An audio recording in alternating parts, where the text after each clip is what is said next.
Hello friends, you're welcome to R K Rozgar study. अगर आप video पे है तो प्ले जोड़ चुके देखिए। इसमें हम आपको आरआरबी ग्रुप डी का अपना आंसर की दिखाएंगे कि किस प्रकार के क्वेश्चन हमारे साइंस में पूछेंगे और साइंस में हमारे कितने प्रश्न सही हुए, सब कुछ इस वीडियो में आपको डिटेल से आपको दिखाएंगे। तो आप वीडियो को अंत तक जरूर वॉच करें। अगर आप रेलवे का कोई भी एग्जाम देने वाले जिसमें साइंस पूछी जाती है तो आपके लिए ये वीडियो बहुत ही हेल्पफुल होगी, जिससे आपको पता चल पाए कि रिसेंटली में रेलवे अपने एग्जाम में कैसे साइंस के क्वेश्चन को पूछता था। ये वीडियो को स्किप किए भी ना लास्ट तक जरूर देखें। तो देखिए ये हमारा आंसर की का पीडीएफ है। देखिए ग्रुप डी माई आंसर की, तो ये हमारा आंसर की का पीडीएफ है। और आपको आंसर की का स्कोर कार्ड रैंक कैसे चेक करना है सब कुछ वीडियो चैनल पे अपलोड है, तो उसे वीडियो को जाकर जरूर देखें। अगर आप लोग अच्छा रिस्पॉन्स अच्छा सपोर्ट करेंगे तो इसी प्रकार मैथ ओरिजिन का भी हम सोल्यूशन के साथ वीडियो प्रोवाइड कराएंगे अपने चैनल पे। तो वीडियो को अंत तक जरूर देखिएगा। दिए गए विकल्पों में से पुष्पी पादप में पुष्प का कौन सा भाग अंततः फल में परिवर्तित हो जाता है? तो इसका सही आंसर क्या है? इसका सही आंसर हो जाएगा अंडाशय। बोर्ड ने भर्ती बोर्ड ने माना है अंडाशय रेलवे। हम कर दिए ऑप्शन नंबर डी। ये हमारा प्रश्न गलत हो जाएगा। प्रश्न नंबर 2 पे आ जाएंगे। द्रवों में पृष्ठ पर कणों का वह लघु अंश जिसकी गतिज ऊर्जा उच्च होती है और अन्य कणों के आकर्षण बलों से अलग होने में सक्षम होता है, अंततः किस अवस्था में परिवर्तित हो जाएगा? तो अंततः किस में परिवर्तित हो जाएगा? तो अंततः वाष्प में परिवर्तित हो जाएगा। तो ऑप्शन नंबर डी इस प्रश्न का सही है। और हम इस प्रश्न को स्किप कर दिए हैं, नहीं किए हैं, तो इस प्रश्न को हम स्किप कर दिए हैं। तो देखिए आप सभी प्रश्नों को देखिएगा। प्रतिरोध तार बनाने के लिए देखिए, प्रतिरोध तार बनाने के लिए प्रायः किस पदार्थ का उपयोग किया जाता है? क्योंकि इसका प्रतिरोध उच्च होता है और गलनांक भी उच्च होता है। तो गलनांक उच्च किसका होता है? तो ये नाइक्रोम का। प्रतिरोध तार बनाने में नाइक्रोम का तार यूज किया जाता है, जिसका गलनांक भी उच्च होता है और प्रतिरोध भी। तो ये ऑप्शन नंबर हम भी किए, तो ये प्रश्न हमारा सही हो जाएगा। आप आ जाएंगे प्रश्न नंबर 4 पे। तो प्रश्न नंबर 4 क्या कहता है? किसी गेंद को, प्रश्न नंबर 4 देखिए, प्रश्न नंबर 4 कहता है किसी गेंद को 2 मीटर पर सेकंड की चाल से ऊर्ध्वाधर ऊपर की ओर फेंका जाता है। गेंद देखिए न्यूमेरिकल है, ये ग्रुप डी का। तो किसी गेंद को 2 मीटर पर सेकंड की चाल से ऊर्ध्वाधर ऊपर की ओर फेंका जाता है। गेंद में उच्चतम बिंदु पर क्रमशः प्राप्त अधिकतम ऊंचाई और पिंड का वेग कितना होगा? तो पिंड का वेग अगर कोई गेंद अगर आप फेंक रहे हैं 2 मीटर पर सेकंड की वेग से, तो गेंद जब ऊपर चली जाएगी तो अधिकतम ऊंचाई पर उसका वेग कितना हो जाएगा? तो उसका वेग हो जाएगा 0। तो ये ऑप्शन ए हो नहीं सकता, ऑप्शन बी हो नहीं सकता। उसका वेग जब भी होगा तो 0 होगा। तो ऑप्शन नंबर सी या डी, या ऑप्शन नंबर सी होगा या तो ऑप्शन नंबर डी। तो आप चाहें तो इसे प्रश्न में तुक्का का प्रयोग कर सकते हैं, सी या डी में। अगर आपको लगाना है तो इसको लगाएंगे, तो हम कैसे लगाएंगे? तो लगाएंगे वी स्क्वायर इक्वल टू क्या होता है? वी स्क्वायर इक्वल टू होता है यू स्क्वायर माइनस 2GH। इसी में फार्मूला पर रख देंगे। उच्चतम बिंदु का वेग वी इक्वल टू क्या होता है? वी इक्वल टू हो जाएगा 0। जो हाईएस्ट, जब यानी कोई भी वस्तु अगर पृथ्वी से 2 मीटर पर सेकंड की चाल से ऊर्ध्वाधर ऊपर की ओर फेंकी गई है, तो जब वो अधिकतम ऊंचाई पर पहुंचेगी तो उसका वेग 0 हो जाएगा, उसके बाद वो नीचे गिरने लगेगी। तो इसीलिए 0 इक्वल टू हो जाएगा वी का स्क्वायर करेंगे। वी का योग दे दिया है, शुरू का मान दे दिया है 2 मीटर पर सेकंड की चाल से, इंटू 2 इंटू जी का मान दे दिया है 10 इंटू एच रख देंगे। बस इसे सॉल्व करेंगे तो हो जाएगा 0 इक्वल टू हो जाएगा 4 माइनस 20H। जब इसे सॉल्व करेंगे तो 20H इक्वल टू हो जाएगा 4 और एच इक्वल टू हो जाएगा 4/20 और यहाँ से निकल जाएगा 0.2 मीटर। तो इसका चाल कितना हो? चाल हो जाएगा 0.2 मीटर। तो इसका ऊर्ध्वाधर ऊपर की, तो उच्चतम बिंदु पर इसका अधिकतम ऊंचाई और पिंड का वेग, तो ये हो जाएगा 0.2 मीटर। इस प्रश्न का सही आंसर। और हम कर दें ऑप्शन नंबर बी, हमारा प्रश्न गलत हो जाएगा। प्रश्न नंबर 5 पे आएंगे। प्रश्न नंबर 5 ये कहता है, तो प्रश्न नंबर 5 देखिए, प्रश्न नंबर 5 है कि 3 किलोग्राम द्रव्यमान की एक गेंद को जमीन से 2 मीटर ऊपर एक सेल पर रखा गया है। गेंद की गुरुत्वीय स्थितिज ऊर्जा, तो स्थितिज ऊर्जा यानी काइनेटिक एनर्जी। तो काइनेटिक एनर्जी का फॉर्मूला क्या होता है? तो काइनेटिक एनर्जी बराबर होता है mgh।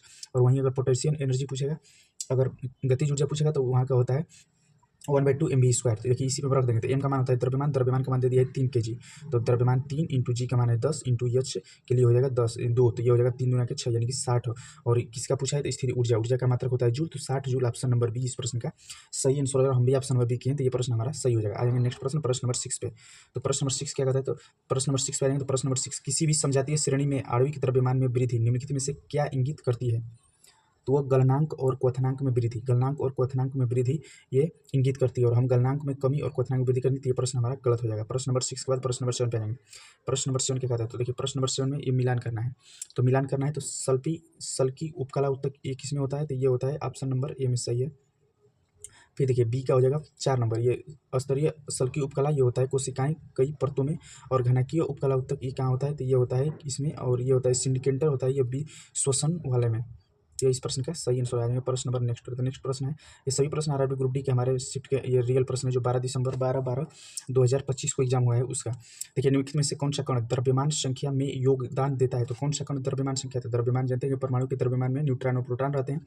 तो न्यूट्रॉन और प्रोटॉन इस प्रश्न का सही आंसर होगा। हम भी चूज ऑप्शन सी किए, तो ये प्रश्न हमारा सही हो जाएगा। आएंगे नेक्स्ट प्रश्न, प्रश्न नंबर 9 पे। तो देखिए प्रश्न नंबर 9, मुर्गी पालन में मुर्गी पालन में उन्नत नस्लों को विकसित करने के प्राथमिक उद्देश्य क्या है? अंडा और मांस। अगर मुर्गी पालन कोई भी व्यक्ति अगर कर रहा है मुर्गी पालन, तो उसका प्राथमिक उद्देश्य उन्नत नस्ल के लिए क्या होगा? तो उसका होगा अंडा और मांस। तो ऑप्शन नंबर सी हम भी किए हैं, तो ये प्रश्न हमारा सही हो जाएगा। आगे प्रश्न नंबर 10। प्रश्न नंबर 10 क्या कहता है? तो प्रश्न नंबर 10 देखिए, तो प्रश्न नंबर 10 है, ये देखिए, ये एनसीईआरटी एग्जाम्पल और बेस्ट क्वेश्चन है। ब्रिक नलिकाओं के अस्तर में किस प्रकार का उपकला उत्तक पाया जाता है? तो वो घनाकार उपकला उत्तक पाया जाता है। ये प्रश्न हमारा गलत हो गया है। प्रश्न नंबर 11 पे आएंगे, तो प्रश्न नंबर, वीडियो को अपनी सुविधा अनुसार स्लो फास्ट करके अंत तक जरूर देखें। वीडियो पे जो भी आइडिया प्रचार है उसे स्किप न करें। तो देखिए प्रश्न नंबर 11 है कि लेंसों के लिए चीन परंपरा के अनुसार आपतित प्रकाश की दिशा में मापी गई सभी दूरियां किस में ली जाती हैं? तो वो ली जाती हैं धनात्मक। हम कर देंगे ऋणात्मक। ये प्रश्न हमारा गलत हो गया। प्रश्न नंबर 12 पे आएंगे, तो प्रश्न नंबर 12 क्या है? प्रश्न नंबर 12 है कि एक कार विरामावस्था से चलना शुरू करती है और 5 मिनट में 60 किलोमीटर प्रति घंटा के वेग तक त्वरित होती है। तो कार का त्वरण बताएं। तो त्वरण किसे कहा जाता है? वेग परिवर्तन की दर को त्वरण कहते हैं। वेग परिवर्तन की दर को त्वरण कहते हैं, यानी कि जिसे ए एक्सीलरेशन कहा जाता है। तो ये हो जाएगा v2 माइनस v1 बटा में टी। बस इसी पे आपको इसे रख देना है। तो इसे जब सॉल्व करेगा तो चाल को मीटर पर सेकंड में चेंज कर लेंगे, तो मीटर पर सेकंड में तो चाल हमारा है कितना? चाल है 60। इसे मीटर पर सेकंड में चेंज करेंगे, किलोमीटर प्रति घंटा में तो 5/18 से मल्टीप्लाई कर देंगे। जब इसे सॉल्व करेंगे तो हो जाएगा 16.66 मीटर पर सेकंड इसका चाल आ जाएगा। और समय दिया है 5 मिनट, और 5 मिनट को हम सेकंड में सॉल्व करेंगे क्योंकि टी सेकंड में लेना है। तो 5 में 6 60 का मल्टीप्लाई करते 6 5 300, तो 300 मिनट यहाँ से हो जाएगा। इसी को फार्मूले में रख देंगे। तो जब फार्मूला में रखेंगे तो हो जाएगा 16.67 माइनस प्रारंभिक वेग 0 हो जाएगा और बट्टा में टी का मान हो जाएगा 300। जब इसे सॉल्व करेंगे आ जाएगा ऑप्शन नंबर इस प्रश्न का सही है, और हम भी ऑप्शन नंबर 1 किए, तो ये प्रश्न हमारा सही हो जाएगा। प्रश्न नंबर 13 पे आएंगे।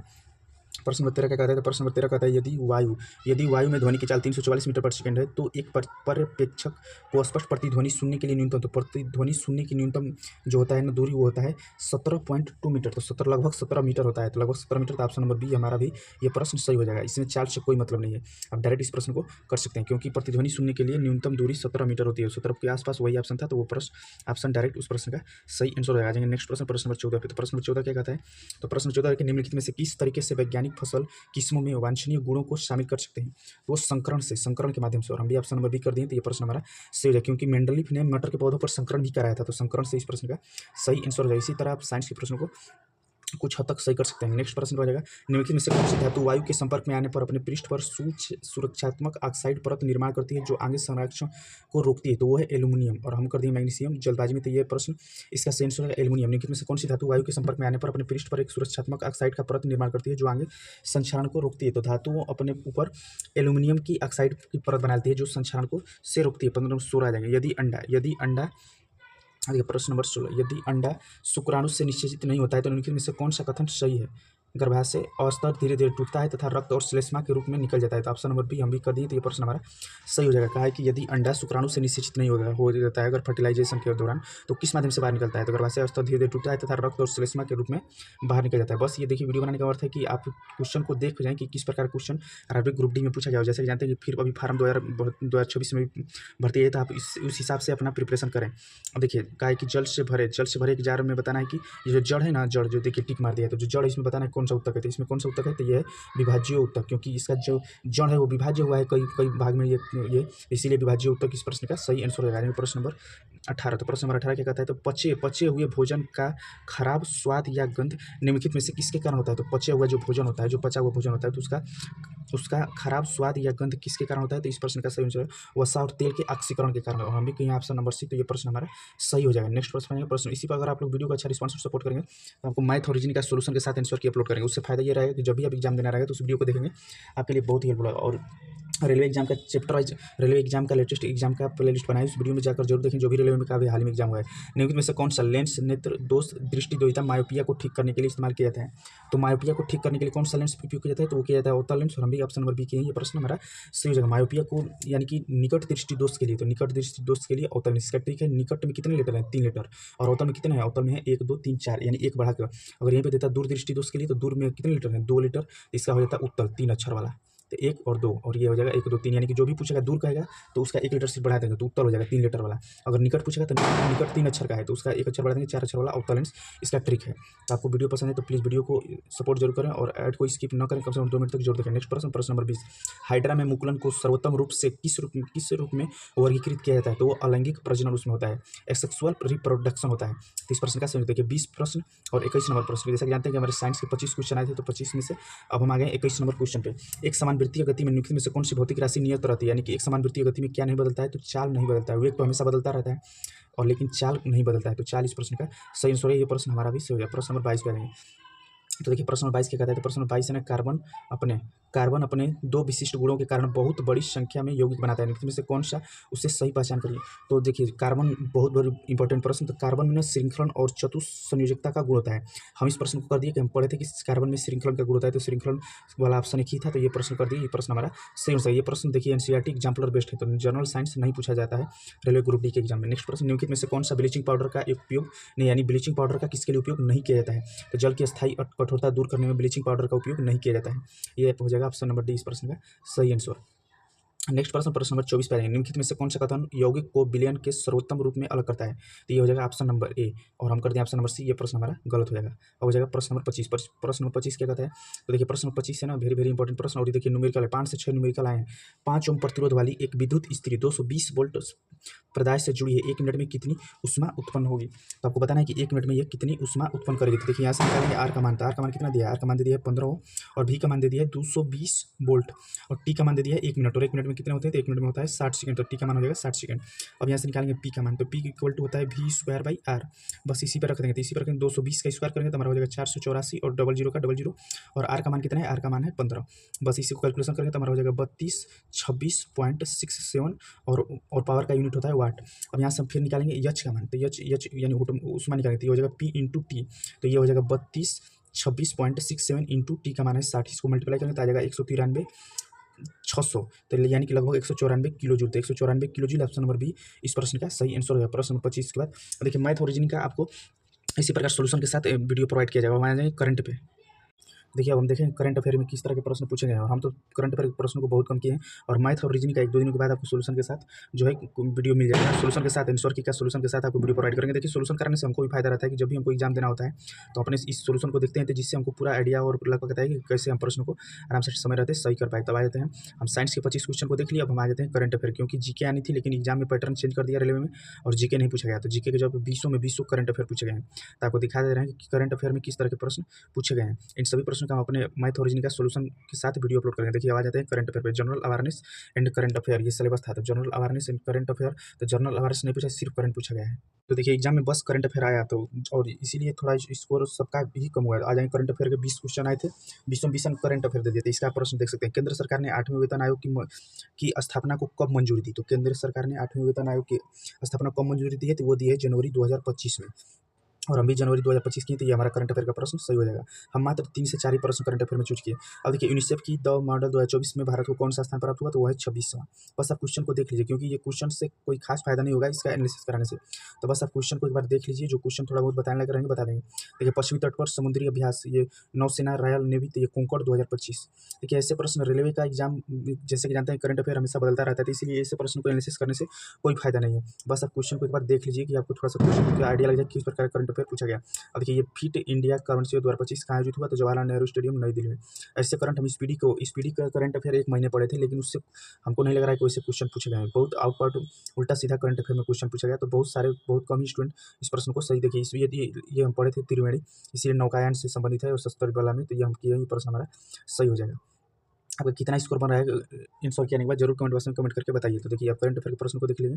तो देखिए ये प्रश्न एक प्रश्न ये सही करने लायक था, लेकिन हम जल्दबाजी में ये प्रश्न को गलत कर दिए। देखिए इसमें से कौन सा देश आईसीसी पुरुष T20 2026 की मेजबानी करेगा, तो इसका हो जाएगा भारत, इसका हो जाएगा भारत और श्रीलंका। हम पहले बार में इसी को अटेम्प्ट किए थे, लेकिन बाद में आए तो इस क्वेश्चन का ऑप्शन बदल दिए, जो एक इजी क्वेश्चन ही गलत हो गया। ये करंट अफेयर में क्वेश्चन करने लायक था।